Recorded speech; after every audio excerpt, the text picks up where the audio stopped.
तो समझते हैं प्रॉमिस क्या है, राइट। हम रियल लाइफ में कुछ प्रोमिसेस करते हैं, राइट। प्रोमिसेस बेसिकली करते क्या है, हमने किसी से प्रॉमिस किया। एक बंदा है ए, ये है वो ए, ठीक है। एक बंदा है बी, ये आ गया बी, ठीक है। इस ए ने बी से प्रॉमिस किया है कुछ, कि भाई मैं तुझे गिफ्ट में एक फोन दूंगा, right. I will gift you a phone, ठीक है। फिर बी ने ए को प्रॉमिस कर लिया कि अगर तू मुझे फोन देगा तो मैं तुझे गिफ्ट में मैकबुक दूंगा, ठीक है। बट आप देखोगे जो प्रॉमिस है ना, वो हमेशा फ्यूचर को डिफाइन कर रहा होता है। जब आप भी प्रॉमिस कर रहे हो, आप पास्ट के प्रॉमिस नहीं कर रहे हो, आप हमेशा फ्यूचर का प्रॉमिस करते हो, राइट। तो अगर ए बी को गिफ्ट देगा, विच मीन्स फ्यूचर में, अगर वो फोन दे देगा तो बी उसको मैकबुक देगा फ्यूचर में। तो जब भी हम प्रॉमिस की बात करते हैं वो फ्यूचर का होता है हमेशा। सो इन दी सेम वे जावास्क्रिप्ट में भी जो प्रॉमिस होता है वो फ्यूचर के लिए होता है। तो जावास्क्रिप्ट में फ्यूचर में क्या होगा, जैसे हम कॉलबैक्स की बात कर रहे थे, तो कॉलबैक्स में क्या, हम डेटा लेने गए, डेटा को आने में लग रहे हैं 2 सेकेंड, डेटाबेस में क्वेरी हो रही है, फाइल को रीड हो रहा है, 2 सेकेंड लगे, और 2 सेकेंड बाद हमको डेटा मिल रहा था किस चीज में, कॉलबैक में। तो अभी हमको कॉलबैक में नहीं, हमको प्रॉमिस की हेल्प से मिलेगा। तो बेसिकली प्रॉमिस एक ऑब्जेक्ट होगा, प्रॉमिस एक ऑब्जेक्ट होगा जिसके अंदर फ्यूचर में आने वाली वैल्यूज स्टोर होंगी यहाँ पे, राइट। प्रॉमिस एक ऑब्जेक्ट है जो फ्यूचर की वैल्यूज को स्टोर करता है, इसलिए नाम उसका प्रॉमिस है। अब आपको एक चीज ध्यान रखना है कि जो प्रॉमिस होता है, इसने बोला कि मैं तुझे गिफ्ट दूंगा फोन, क्या जरूरी है वो दे दे? नहीं। इसके फोन देने पे जरूरी है क्या जो बी वो मैकबुक दे दे? कुछ प्रॉब्लम्स हो सकती हैं, भाई मेरे पास पैसे खत्म हो गए, कुछ इमरजेंसी आ गई, मैं नहीं दे पाया। तो प्रॉमिस या तो फुलफिल होगा या फिर रिजेक्ट हो जाएगा। रिजेक्ट मतलब उसको फुलफिल नहीं कर पाए। फुलफिल और रिजेक्ट होने के पहले क्या होगा, ये फ्यूचर में फोन उसको देगा। जब तक उसने नहीं दिया है तब तक वो फुलफिल नहीं है। उसके पहले क्या है, वो उसके पहले है पेंडिंग, पेंडिंग, राइट। तो वैसे ही जब आप कुछ डेटा रीड कर रहे हो फाइल से, या फिर आप कोई असिंक्रोनस टास्क परफॉर्म कर रहे हो, वो टास्क कंप्लीट होने के पहले ये जो प्रॉमिस ऑब्जेक्ट है ये पेंडिंग होगा। फिर इसके बाद ये या तो फुलफिल हो जाएगा या फिर ये रिजेक्ट हो जाएगा, राइट। फुलफिल होगा या फिर रिजेक्ट हो जाएगा, ठीक है। और इन दोनों को अगर हम मिला लें तो हम कहेंगे ये जो प्रॉमिस है वो सेटल हो चुका है। ये फाइनली थोड़ा टेक्निकल टर्म्स है, तो इसको भी आप रिमूव कर सकते हो। फॉर नाउ या तो एक प्रॉमिस ऑब्जेक्ट पेंडिंग होगा, या तो वो रिजेक्ट हो जाएगा, या फिर वो फुलफिल होगा। फुलफिल मतलब रिजल्ट मिल गया। अब आपने जो प्रॉमिस किया है कि भाई मैं फोन देने वाला हूं तुझे, वो फोन जो होगा वो कितने बार दोगे आप? एक ही बार दोगे ना। एक प्रॉमिस का रिजल्ट कितना होगा, एक ही। तो आप एक ही फोन दोगे, दो तो नहीं दे सकते। और अगर वो रिजेक्ट हो गया, आप नहीं दे पाए, तो फिर नहीं दे पाए। ऐसा नहीं कि आप दोबारा दे दो कि वो फेल हो गया, ठीक है। सेम वे में अगर मैकबुक मुझे देना है, प्रॉमिस को फुलफिल करने के लिए आपको क्या करना पड़ेगा, एक ही मैकबुक देना पड़ेगा, क्योंकि आपने एक मैकबुक का प्रॉमिस किया था।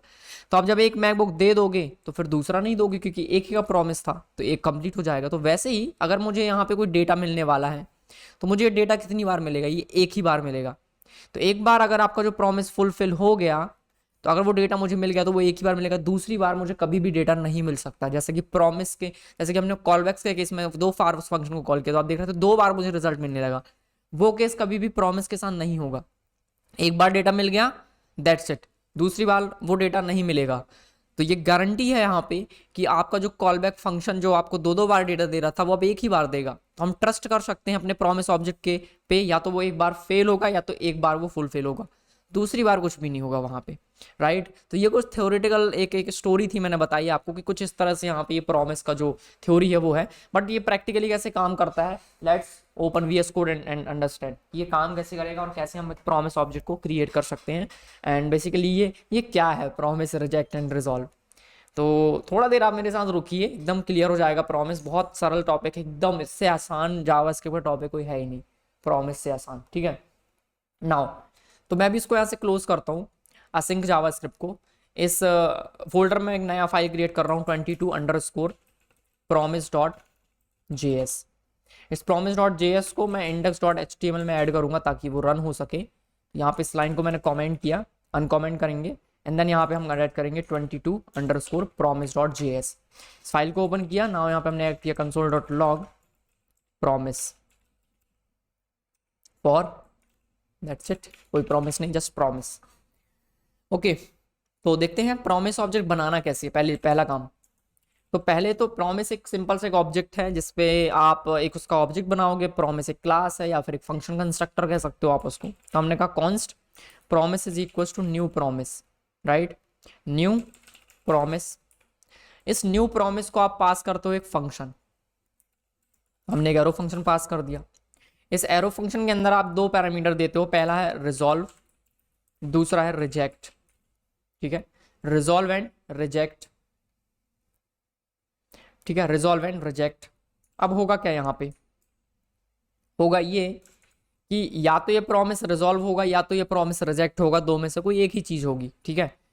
तो मान लेते हैं कि ये प्रॉमिस किस चीज के लिए है, एक फ्रेंड ने अपने दूसरे फ्रेंड से एक प्रॉमिस किया है कि I will give you an iPhone, ठीक है। तो प्रॉमिस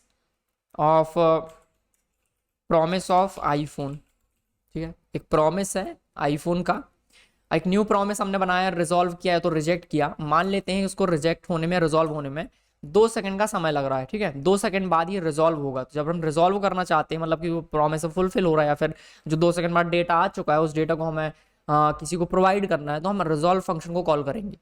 रिजॉल्व में हम यहाँ पे कॉल करेंगे आईफोन 15 लाइक दिस, ठीक है, एंड देन एक इमोजी ऐड कर देते हैं iPhone 15, राइट। अगर ये रिजेक्ट हो जाता है तो हमको रिजेक्ट को कॉल करना है, देन वो रिजेक्ट हो जाएगा, बट दैट्स इट। अभी हम रिजेक्ट नहीं कर रहे हैं, अभी हम रिजॉल्व कर रहे हैं ना। जो प्रॉमिस ऑब्जेक्ट है वो 2 सेकंड बाद रिजॉल्व होने वाला, मतलब 2 सेकंड बाद इसका मुझे डेटा मिलेगा। बट वो डेटा मिलेगा कैसे, तो हम यहाँ पे लिखेंगे प्रॉमिस ऑफ आईफोन। जो प्रॉमिस है, जो प्रॉमिस ऑब्जेक्ट होता है, उस पर हम एक फंक्शन कॉल करेंगे देन। हमने इस पे कॉल किया देन, तो जैसे ही प्रॉमिस का जो डेटा आ जाए देन फंक्शन यहाँ पे कॉल हो जाएगा, और देन के अंदर हम पास करेंगे कॉल बैक, और ये कॉल बैक कॉल हो जाएगा जैसे ही प्रॉमिस में हमको डेटा मिलेगा, मतलब जैसे ही वो रिजॉल्व हुआ। तो रिजॉल्व होने के बाद हमको इसका जो डेटा है वो मिलेगा, और डेटा में क्या मिलेगा, जो हमने रिजॉल्व के अंदर लिखा हुआ था। हमने रिजॉल्व के अंदर क्या लिखा था, iPhone 15, तो यहाँ पे हमको डेटा में क्या मिलेगा, iPhone 15, प्रॉमिस 1 2 रिजॉल्व आया, iPhone 15 आ चुका है। तो प्रॉमिस ऑफ आईफोन क्या कर रहा है कि 2 सेकंड बाद एक प्रॉमिस को फुलफिल कर रहा है। iPhone 15 मेरे पास आ चुका है, दैट्स इट। ओके, तो लास्ट टाइम जब हम देख रहे थे यहाँ पे, मैंने यूजर के अंदर इस कॉल बैक को मल्टीपल टाइम्स कॉल किया था, तो जो हर एक कॉल बैक के अंदर जो फंक्शंस थे वो 2 बार चल रहे थे, राइट। तो क्या मैं रिजॉल्व को 2 बार लिखूंगा तो क्या ये देन का जो कॉल बैक है 2 बार चलेगा? Let's try it. मैंने उसको 5 बार कॉपी पेस्ट किया एंड सेव किया। प्रॉमिस iPhone 15 एक ही बार आया, राइट। तो यही मैं कह रहा था कि आप इसको कितनी बार भी रिजॉल्व कर लो, आपको रिजल्ट हमेशा एक बार मिलेगा, मल्टीपल टाइम्स नहीं मिलेगा। तो this is the beauty of promise, ठीक है। तो यहाँ पे मैं इस प्रॉमिस ऑब्जेक्ट पे ट्रस्ट कर सकता हूँ कि जो डेटा है वो मुझे एक ही बार मिलेगा, और इसके अंदर जो भी मैं काम कर रहा हूँ वो एक ही बार चलने वाला है जब प्रॉमिस का डेटा आ चुका है, और एक ही बार। तो मैं इसको रिजॉल्व कितनी बार भी कर लूँ, मुझे डेटा हमेशा एक ही बार मिलेगा, राइट। तो ये मेरे पास ट्रस्ट है बिकॉज ऑफ प्रॉमिस। दूसरी चीज, अगर ये रिजेक्ट होता है तो क्या होगा? अगर ये रिजेक्ट होता है तो उस केस में मान लेते हैं अभी मैं इसको रिजेक्ट कर देता हूँ, ठीक है। रिजेक्ट करने के लिए 2 सेकंड बाद में ये रिजेक्ट होगा, और यहाँ पे मैंने लिखा रिजेक्ट। रिजेक्ट में हम एक एरर ऑब्जेक्ट दे देंगे। हमने कहा यार एक एरर आ चुका है कि पैसे नहीं है अभी, ठीक है, पैसे नहीं है अभी, तो एरर आ चुका है कि मैं आईफोन गिफ्ट नहीं कर पाऊंगा, ठीक है, लाइक दिस। तो प्रॉमिस आया बड़ी रिजेक्ट हो जाएगा, तो एक एरर आ गया कि यार पैसे नहीं है अभी, ठीक है। तो प्रॉमिस ऑफ आईफोन फेल हो गया, तो मतलब कि देन फंक्शन रन नहीं हुआ क्योंकि प्रॉमिस फुलफिल नहीं हुआ। तो जब ये एरर जनरेट करेगा या फिर ये फेल हो जाएगा, तो यहाँ पे हम एक और कैच फंक्शन को कॉल करके इसमें एक एरर हैंडलर को अटैच कर सकते हैं। यहाँ पे मिलेगा हमको एक एरर, और हमने लिखा console.log error.message, error.message। तो अगर ये प्रॉमिस रिजेक्ट हो गया तो कैच ब्लॉक रन हो जाएगा, और यहाँ पे जाएगा पैसे नहीं है अभी, दैट्स इट। तो इतना इजी है प्रॉमिस को यूज करना। तो अभी जो प्रॉब्लम्स मैंने आपको बताए थे कॉल बैक में, वो यहाँ पे रिजॉल्व हो रहे हैं कि नहीं वो देखते हैं। पहली चीज ट्रस्ट में कर सकता हूँ कि अगर वो रिजेक्ट होगा तो रिजॉल्व नहीं होगा, एक टाइम पे एक ही चीज होगी। इस कोड में क्या हो सकता था, एक में एरर भी आ सकता था, डेटा भी आ सकता था, दोनों चीज हम एक साथ पास कर सकते थे। लेकिन प्रॉमिस के केस में या तो रिजॉल्व होगा या तो रिजेक्ट होगा। अगर रिजॉल्व और रिजेक्ट मैंने दोनों एक साथ लिख दिए तो पहले रिजेक्ट हो गया तो रिजॉल्व नहीं हो पाएगा। तो यहाँ पे आया पैसे नहीं है बट रिजेक्ट हो गया, रिजॉल्व नहीं हो पाएगा। तो एक टाइम पे सिर्फ एक ही काम हो सकता है। अगर रिजॉल्व पहले हो गया तो रिजेक्ट नहीं होगा, रिजॉल्व हो गया मतलब कि डेटा आ चुका तो कैच ब्लॉक नहीं चलेगा। तो एक टाइम पे एक या तो एरर आएगा या तो रिजॉल्व होगा। ठीक है, तो इसको हम कंडीशनली लिख सकते हैं यहाँ पे। ओके, तो ये जो ट्रस्ट इशू था मेरे साथ वो यहाँ पे फिक्स हो गया है प्रॉमिस के केस में कि यार डेटा तो मुझे मिलने वाला है, या तो मुझे एरर मिलेगा या तो डेटा मिलेगा। डेटा एक ही बार मिलेगा, एरर एक ही बार मिलेगा, दैट्स इट। दूसरी चीज, हम कॉल बैक उसको पास कर रहे थे डायरेक्टली, वो हम यहाँ पे नहीं कर रहे हैं। हम प्रॉमिस को कॉल बैक नहीं दे रहे हैं, हम उसके देन में इसको अटैच कर रहे हैं। इसका मतलब ये है कि पहली चीज तो ये कि जब मैं प्रॉमिस ऑब्जेक्ट बना रहा हूं तो क्या मैं इस कॉल बैक के साथ डायरेक्ट इंटरेक्ट कर रहा हूं उसके अंदर? नहीं, मैं डायरेक्ट कॉल बैक के साथ इंटरेक्ट कर ही नहीं रहा। मेरे पास इस फंक्शन का एक्सेस ही नहीं है जब मैं कोड लिख रहा हूं यहाँ पे। तो प्रॉमिस जो ऑब्जेक्ट है वो इंटरनली देन को हैंडल कर रहा है और मैं प्रॉमिस ऑब्जेक्ट पे ट्रस्ट कर सकता हूँ, क्योंकि प्रॉमिस जावास्क्रिप्ट का पार्ट है, वो किसी थर्ड पार्टी पैकेज का हिस्सा नहीं है, किसी और बंदे ने वो लिखा नहीं है। ये जावास्क्रिप्ट का पार्ट है, तो मैं जावास्क्रिप्ट पे ट्रस्ट कर सकता हूँ। हम ट्रस्ट कर रहे हैं जावास्क्रिप्ट की, हमने वेरिएबल बनाया तो उस पर वैल्यू होगी ही, क्योंकि वो जावास्क्रिप्ट का पार्ट है। तो वैसे ही हम प्रॉमिस ऑब्जेक्ट पे ट्रस्ट कर सकते हैं कि जो देन है इसको ये एक ही बार कॉल करेगा, 2 बार 3 बार नहीं करेगा, वो मैं आपको दिखा चुका हूँ। प्लस जब हम यहाँ पे कोड लिख रहे हैं तो हमारे पास इस कॉल बैक का एक्सेस इस फंक्शन के अंदर नहीं है, तो हम डायरेक्ट इंटरैक्ट उस फंक्शन के साथ नहीं कर रहे हैं, राइट। तो इंटरनली प्रॉमिस उसको हैंडल कर रहा है। ये तो था second issue. Plus call back hello वाला जो इशू था वो यहाँ पे रिजॉल्व हो जाएगा। अभी एक समस्या आपको समझ में आ रही है यार, कॉल बैक तो मैं यहाँ भी पास कर रहा हूँ, तो अगर मेरे पास डेटा आया और डेटा पे डिपेंडेंट अगर एक और फंक्शन तो वो तो मैं इसके अंदर ही कॉल करूंगा। हाँ, इसके अंदर कॉल करेंगे लेकिन हम उसको कॉल बैक डायरेक्ट फिर से पास नहीं करेंगे। कॉल बैक हेल वाला जो इशू था वो यहाँ नहीं होगा। उसको कैसे करेंगे वो मैं आपको दिखाता हूँ। तो फॉर एग्जाम्पल मैं अभी के लिए इस आईफोन वाले एग्जाम्पल को क्लियर कर देता हूँ यहाँ से, मैं इसको कमेंट कर देता हूँ, एक नया एग्जाम्पल क्रिएट करते हैं। ठीक है, तो यहाँ पे मैंने लिखा एक नया प्रॉमिस बनाते हैं, हमने कहा कॉन्स्ट न्यू एक फंक्शन बनाते हैं, हमने कहा कॉन्स्ट गेट नंबर 1। ठीक है, गेट नंबर 1 और हमने इसको दिया एक फंक्शन। ये फंक्शन क्या करेगा, ये फंक्शन न्यू प्रॉमिस रिटर्न करेगा। तो इसने हमको प्रॉमिस रिटर्न किया और ये हमको क्या दे रहा है, एक 100 रिटर्न कर रहा है यहाँ से। ठीक है, रिजॉल्व कर रहा है 100 2 सेकेंड बाद। हमने एक और फंक्शन बनाया, हमने कहा गेट नंबर 2 एंड देन एक हमने फंक्शन बनाया लाइक दिस और ये हमको नंबर 2 रिटर्न करेगा विच इज 200। तो ये 2 सेकेंड बाद हमको दूसरा नंबर रिजॉल्व करके देगा। ओके, 2 नंबर हो गए। एक और बनाते हैं const get number 3 is equals to एक फंक्शन बनाया एंड देन ये अगेन एक प्रॉमिस रिटर्न करेगा जो कि थर्ड नंबर हमको रिटर्न कर रहा है विच इज 300, राइट, क्योंकि रिजॉल्व हो रहा है। तो गेट नंबर 1 एक प्रॉमिस रिटर्न कर रहा है, गेट नंबर 2 एक प्रॉमिस रिटर्न कर रहा है, 3 भी एक प्रॉमिस रिटर्न कर रहा है। बट नंबर 1 के बाद मुझे नंबर 2 को कॉल करना है, नंबर 2 के बाद मुझे नंबर 3 को कॉल करना है, नंबर 3 के बाद मुझे नंबर 2 के बाद मुझे नंबर 3 को कॉल करना है। तो हम ये कैसे करेंगे डिपेंडेंट कोड? तो मैं यहाँ पे लिख सकता हूँ गेट नंबर 1 फंक्शन को कॉल किया, ये मुझे प्रॉमिस ऑब्जेक्ट रिटर्न करेगा, राइट। तो क्या रिटर्न हुआ, promise object.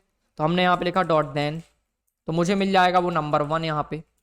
Let's print it console dot log number 1। Number 1 यहाँ पे हमने प्रिंट कर दिया। अब देखोगे नंबर 1 2 सेकंड बाद प्रिंट हो गया। नंबर 1 के आने के बाद मुझे नंबर 2 प्रिंट करना है, कैसे करेंगे, गेट नंबर 2 एंड देन हमने कहा डॉट देन क्या लिखेंगे, console dot log number 2 and then यहाँ पे हम डिफाइन करेंगे नंबर 2, राइट। नंबर 2 आ गया। इस नंबर 2 के अंदर से मुझे कॉल करना है गेट नंबर 3, सॉरी यहाँ पे आएगा dot then number 3 and then इसके अंदर हम लिखा console dot log number 3, right. तो यहाँ पे भी देखोगे आप फिर से एक पिरामिड बन गया, कॉल बैक हेल्थ तो ये भी आ गया। तो फिर मैं ऐसा क्यों कह रहा हूँ कि कॉल बैक हेल्थ को सॉल्व करेगा। यहाँ पे हमारे पास एक तरीका है इसको करने का प्रॉमिस में, कि आप देन के अंदर से अगर कुछ रिटर्न करते हो तो आपको नेक्स्ट देन में मिलता है, हम उसको बोलते हैं चेनिंग। तो हम जो देन और कैच की चेनिंग कर सकते हैं यहाँ पे। तो आपको नंबर 2 में देन अटैच नहीं करना है, आपको क्या करना है, let's remove it, we will simply return this number 2 from this then. तो अगर आप देन के अंदर से एक प्रॉमिस ऑब्जेक्ट रिटर्न करते हो तो आपको नेक्स्ट देन में मिलेगा। देन में आपको क्या मिलेगा, नंबर 1 मिल जाएगा यहाँ पे, राइट। नंबर 1 यहाँ पे मिल रहा है आपको, console dot log number 1। And number 1 के आने के बाद मैंने नंबर 2 को कॉल किया, ये प्रॉमिस रिटर्न करेगा। वो प्रॉमिस आप यहाँ से रिटर्न कर दोगे तो आपको नेक्स्ट देन में नंबर 2 मिल जाएगा। एंड देन यहाँ पे हमने लिखा console dot log number 2 like this. और नंबर 2 के आने के बाद आपको नंबर 3 कॉल करना है, तो हमने कहा रिटर्न गेट नंबर 3। और जो गेट नंबर 3 जो प्रॉमिस रिटर्न करेगा हमको नेक्स्ट देन में मिलेगा, नंबर 3 लाइक दिस। तो this is not call back hello, क्योंकि एक देन के अंदर एक ही कॉल बैक है, दूसरे देन के अंदर एक ही कॉल बैक है, तीसरे कॉल के अंदर एक ही देन कॉल बैक है। और आप देखोगे नंबर 1 आने के बाद नंबर 2 कॉल होगा और ये जो प्रॉमिस रिटर्न करेगा वो नंबर 2 में मिलेगा। नंबर 2 प्रिंट हो गया, देन नंबर 3 को हमने कॉल किया, नंबर 3 का जो रिजल्ट है वो देन में मिलेगा एंड देन उसको हमने प्रिंट किया। तो आप देखोगे आउटपुट में क्या आएगा, 100 2 सेकेंड बाद, 200 2 सेकेंड बाद, 300 2 सेकेंड बाद। So this is the beauty of promise. तो आई होप ये समझ में आया होगा कि कैसे प्रॉमिस ऑब्जेक्ट के साथ आपको काम करना है। This is basic about the promises, right. अब आपको कभी भी प्रॉमिस ऑब्जेक्ट बनाने की जरूरत नहीं पड़ेगी, तो अगर ये वाला पार्ट समझ में नहीं आया तो आप इग्नोर कर सकते हो, बट प्रैक्टिस कीजिए इसकी तो आपको चीज़ें समझ में आ जाएंगी।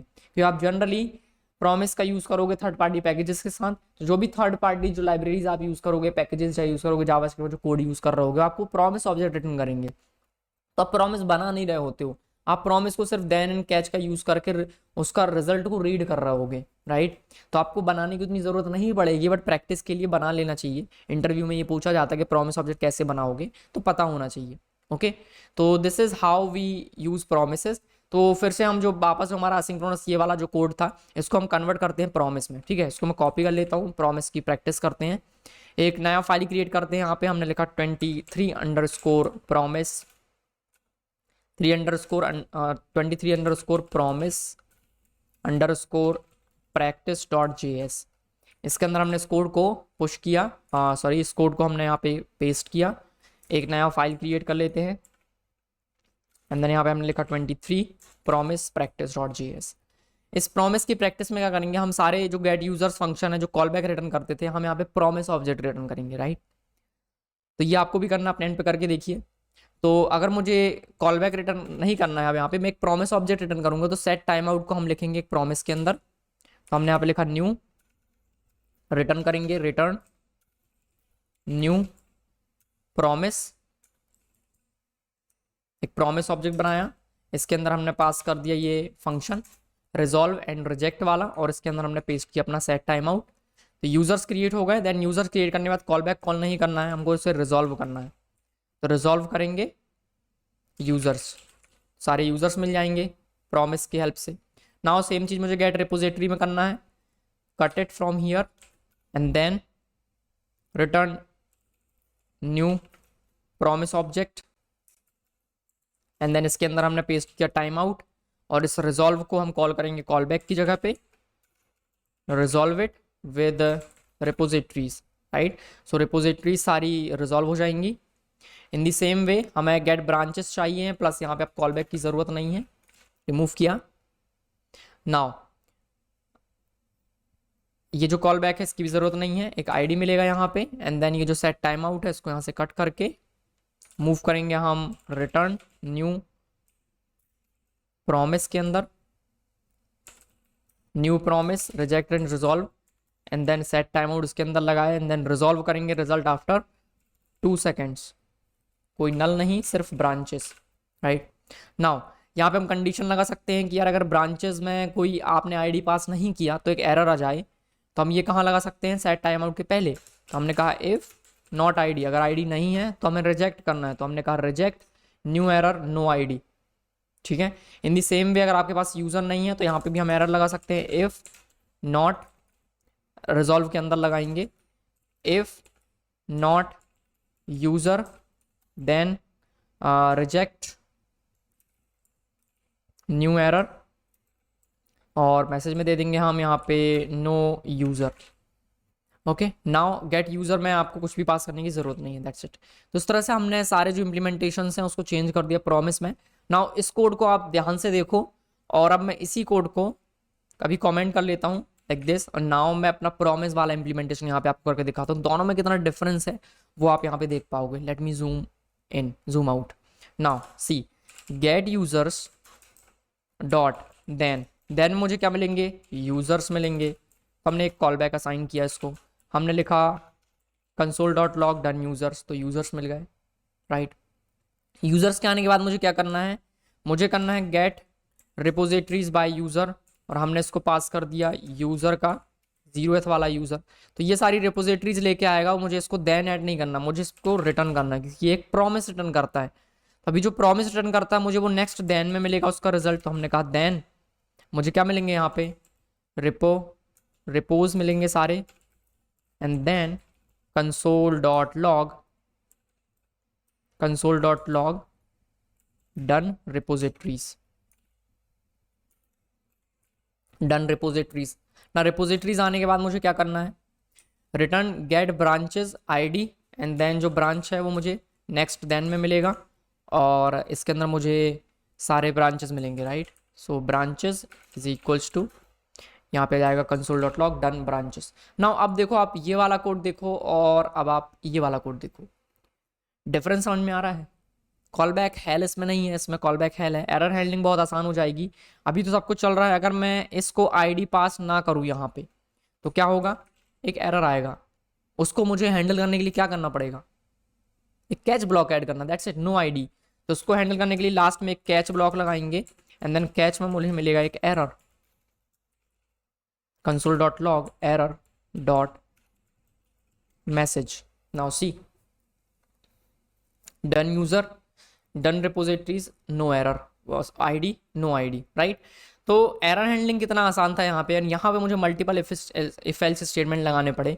इसमें से अगर यहाँ पे एरर आता है तो भी यही कैच चलेगा, यहाँ पे एरर आएगा तो भी ये कैच चलेगा, ये इसमें एरर आएगा तो भी कैच चलेगा, राइट। तो इस तरह से कुछ भी एरर आए, एरर हैंडलिंग बहुत आसान हो चुका है। कॉल बैक हेल इसमें नहीं है, सारा कंट्रोल हमारे पास है कि भाई आप मुझे डेटा दे दो, आगे क्या काम करना वो मैं देख लूँगा। कॉल बैक मैंने पास नहीं किया है अपने इस फंक्शन को, राइट।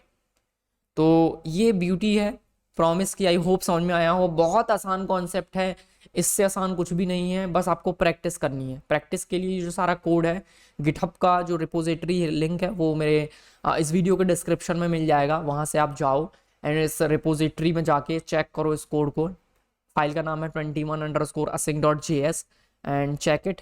कोड को एक बार रीड करो, इस वाले कोड को चेक करो, देन इस वाले कोड को चेक करो, दोनों में क्या डिफरेंसेस हैं उसको आप देखो एंड फील करो कि क्या डिफरेंस है कॉल बैक में एंड प्रोमिसेस में, एंड ये कितना आसान करता है हमारा कोड जब हम प्रॉमिस को यूज़ करते हैं। तो that's it for this video. And promise के बारे में थोड़ा और डिटेल में हम नेक्स्ट वीडियो में बात करेंगे। प्रॉमिस से रिलेटेड कुछ फंक्शंस, कुछ एपीआईज हैं, उनके बारे में बात करेंगे। Thanks for watching and see you in the next video.